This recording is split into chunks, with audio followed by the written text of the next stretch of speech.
Bom, vamos lá. Vamos analisar essa conversa entre o Donald Trump e o Lula, que aconteceu hoje através de videochamada às 10 horas da manhã. Primeiro, durante 6 meses a imprensa está xingando e batendo e criticando o Trump como ditador, nazista, tudo de pior que você possa imaginar. E agora estão assim celebrando, estão felizes, como se fosse uma notícia extremamente positiva para o governo, o fato de que o Trump deu atenção para o Lula. Curioso, né?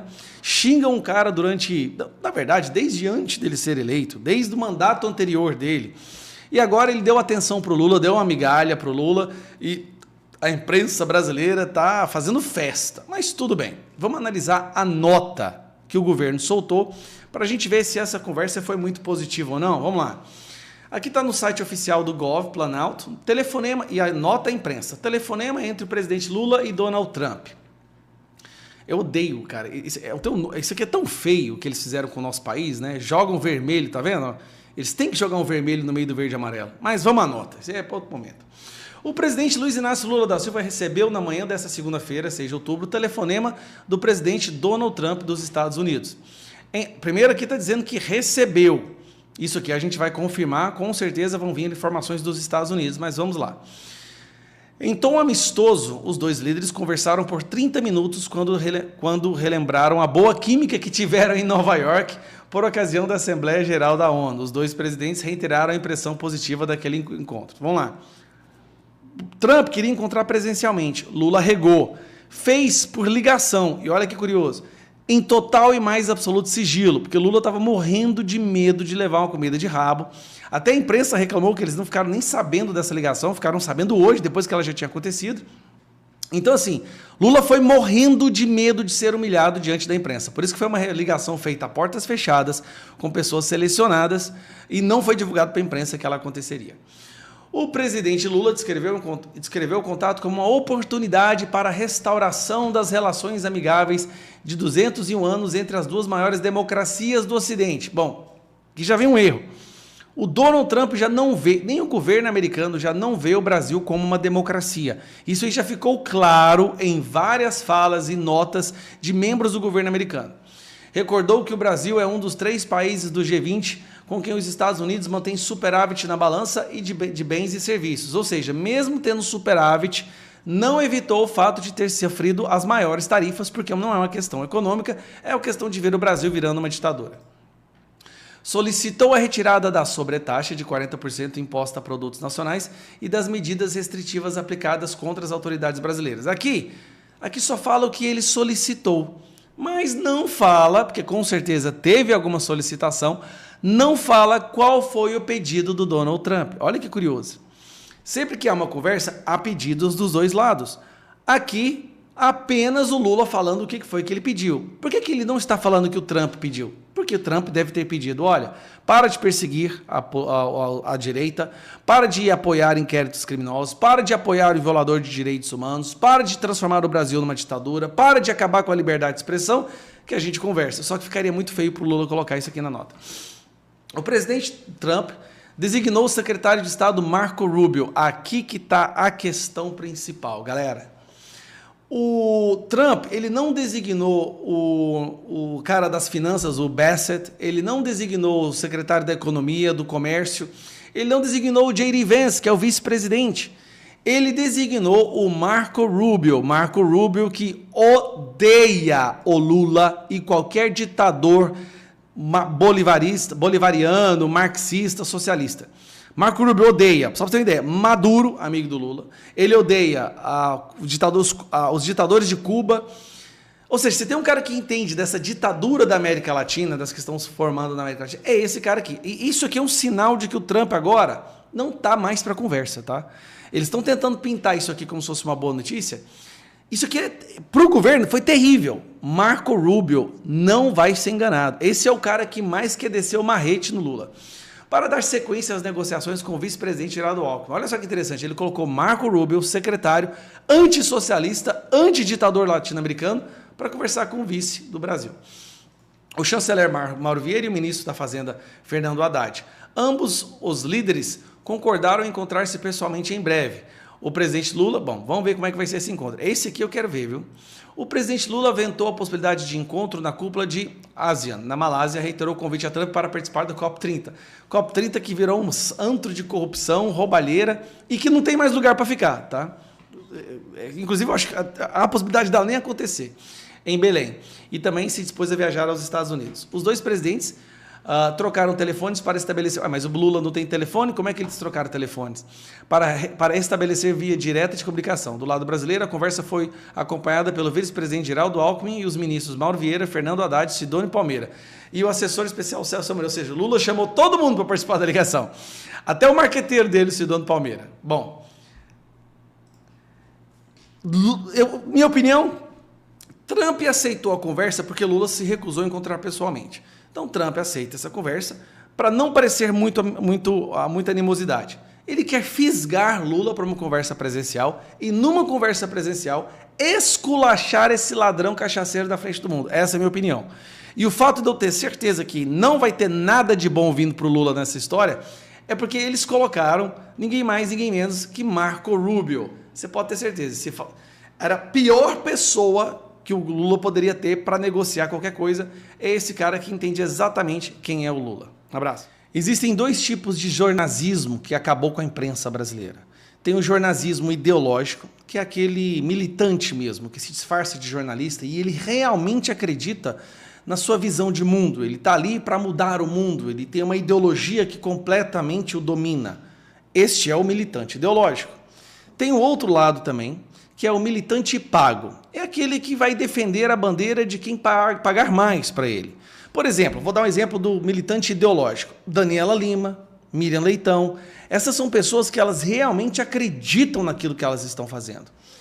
Exemplos daqueles que se vendem. Vera Magalhães, Reinaldo Azevedo e este cidadão aqui que, sinceramente, é uma tristeza. Lembrando, esse aqui, Vera Magalhães e Reinaldo Azevedo, lá atrás batiam no PT, o PT era o mais corrupto do mundo, Lula tinha que estar preso e tal. Agora amam o PT. São os principais defensores do PT. Reinaldo Azevedo, então, era um dos que mais batiam e agora é o principal defensor. Eu, sinceramente, tenho mais respeito, e olhe que é pouco, mas eu tenho mais respeito pelo militante ideológico, porque pelo menos ele é honesto em defender a sua ideologia, do que o mercenário, do que o jornalista mercenário, porque esse realmente ele não tem alma, ele vende a sua alma para quem pagar mais. E aí, esse aqui estava caindo no esquecimento, foi demitido de várias rádios, de várias imprensas, desesperado, voltou para a Jovem Pan, mas apagado. Ninguém o escutava, ninguém quer saber o que ele tinha para falar, então ele bolou uma ideia. Ele criou um programa para chamar pessoas para debater com ele. E a primeira pessoa que ele chamou para falar no Só Vai é a Verdade, Só Vale a Verdade, foi Deltan Dallagnol. O que ele não contava é que ele fosse apanhar da maneira que ele apanhou aqui e ficou feio. Mostrou que ele realmente é um comentarista que não sabe nada do que ele está falando. Mas vamos ouvir. Essa sempre foi a regra do Supremo Tribunal Federal. Inclusive, Bolsonaro não tinha foro privilegiado até o Supremo mudar a jurisprudência para pegar o Bolsonaro agora. Mudou durante a investigação do caso do Bolsonaro. Não foi feito para pegar o Bolsonaro. A gente imaginar que a jurisprudência do Supremo tinha como objetivo pegar o Bolsonaro. É uma ingenuidade, né? Olha o jeito que ele defende o Supremo Tribunal Federal. Durante o caso, houve tantas mudanças, né? E disse que não cumpriria a ordem do Supremo Tribunal Federal. O que é isso? A não ser golpe de Estado, a não ser abolição violenta do Estado Democrático de Direito. Eu vou te falar o que é golpe. Você concorda com isso? Peraí. Falar que você não vai obedecer ordens de uma pessoa, ordens ilegais de alguém que está na posição de autoridade, é golpe de Estado? É isso? Você reduziu o golpe de Estado a falar, eu não vou seguir ordem criminosa de uma autoridade, é isso? Eu vou te falar o que é golpe. O juiz caso Cristiane Angélica. Cristiane Angélica estava no 8 de janeiro. Sim. E ela relatou que ela foi empurrada para dentro pelas bombas de efeito moral entrando no Senado Federal. Eu não vi nenhuma velhinha de Bíblia. Calma, isso. Ela disse que ela estava com a Bíblia e com uma bandeira do Brasil. Eu não vi Bíblia. Calma. Esse caso foi julgado agora no último final de semana. Sim. Ela disse isso. Pode ser que ela esteja mentindo. Sim, certo? sim. Pode ser. Tinha uma foto dela fora, ela entrou. Para sorte dela, ela tirou foto com um policial legislativo. Esse policial legislativo, ele passou num concurso depois para promotor de justiça, está em estágio probatório e foi aos autos e deu testemunho, sob condição de dizer a verdade. Ele disse, eu lembro dessa senhora, Cristiane Angélica. Sim. Ela estava com a Bíblia, com uma bandeira do Brasil e rezando dentro do Senado, onde não houve depredação. Essa senhora foi condenada a 14 anos de prisão. Isso é golpe. Você concorda com isso? Você concorda com essa condenação? Tem algumas condenações que elas foram equivocadas e excessivas. E a questão básica é... Então o Moraes errou. O Moraes não é um Deus que nunca erra? É isso? Não, cuidado, você vai cair no inquérito das fake news, hein, Vila? Supremo Tribunal Federal respeitou os direitos das pessoas? Sim. O processo foi legal? Foi. Vila, você tem um processo conduzido pelo Alexandre de Moraes sem sorteio, isso é legal? É correto? O que não me responde isso é correto ou incorreto? Mas alguém poderia, no plenário... Não, mas me responde, é correto ou incorreto sem sorteio? É correto. A grande questão, o ministro agiu absolutamente dentro da lei. Não, Vila, a grande questão... sem sorteio, é correto ou incorreto? E as ameaças de morte que ele recebe hoje, se nós vivemos numa democracia... sem sorteio, é correto ou incorreto? Eu digo o seguinte... Objetivamente. Se vivemos numa democracia, nós devemos Alexandre de Moraes. Meu Deus do céu! Meu Deus do céu, esse cara...